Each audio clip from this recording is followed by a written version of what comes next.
Hello everyone. In this video I'm going to show you how to make a smart website. So let's just say I have a car wash business and I need to make a website for it. So I'll go into my dashboard, go to Smart Websites on the left, and now I'm on that page. And so now I can click on New Website and I can say Dave's Car Wash. That's my website. So it'll create it. And there it is. I click on that. Now I'm entering the pages view for this particular website. So now I can click on New Page. We'll call it, let's say, Home.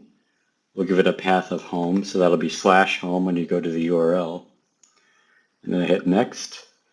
And let's go with a blank template. And create that there. Wait a few seconds for that to create. Very nice. And now let's make one more page. So if I do New Page, and let's say About Page, we'll do /about, and hit Next. We'll also do a blank template here. So I'm just making the pages for my website, then I'll edit them as well. All right, so there's my About page. So let's go back to the Home page. So I'll click on that right here. Now let's click on Edit Page. So usually when I edit a page, I start out by adding a section.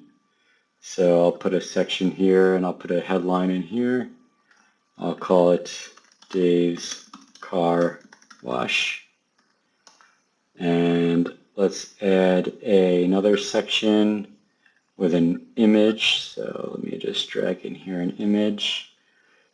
And let's put a car. Let me just let it upload and then I click on it. Now, as you can see, it's quite large. So if I click on this, let's actually go to Styles, Advanced, Dimension. Let's set a width of 100%. That should keep it on the screen there. All right, so I'm going to save these changes.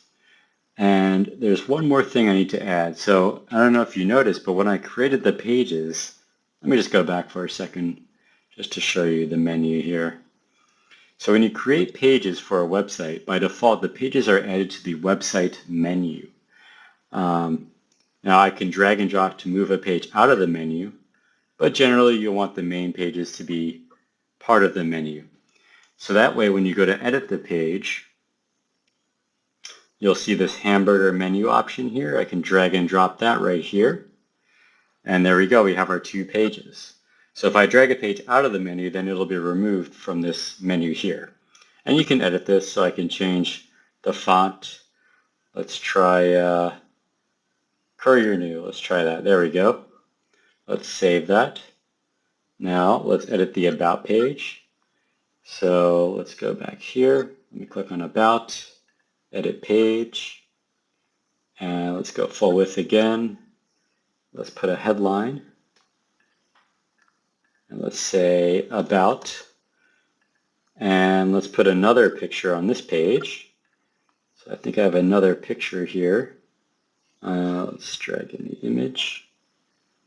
Let me click here, car 2. Let's see, did it upload? Okay, it uploaded, so let me put that here.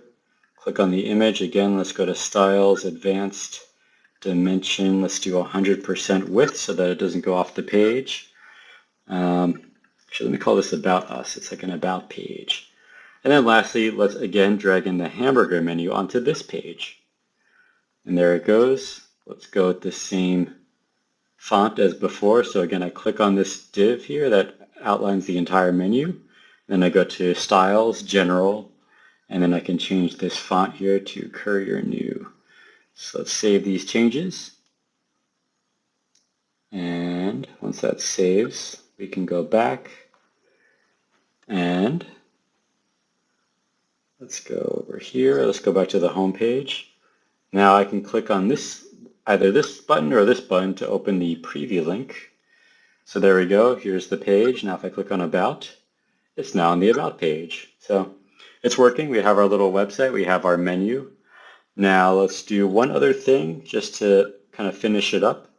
let's go to settings for the website and let's assign a domain name. So I already added a domain name in the domains drop down here. So if I go to domains, I added my own domain and I already pointed that domain at our IP address. So that's already been done in my domain provider. So once that's done, I can go over here and go to the settings for the website.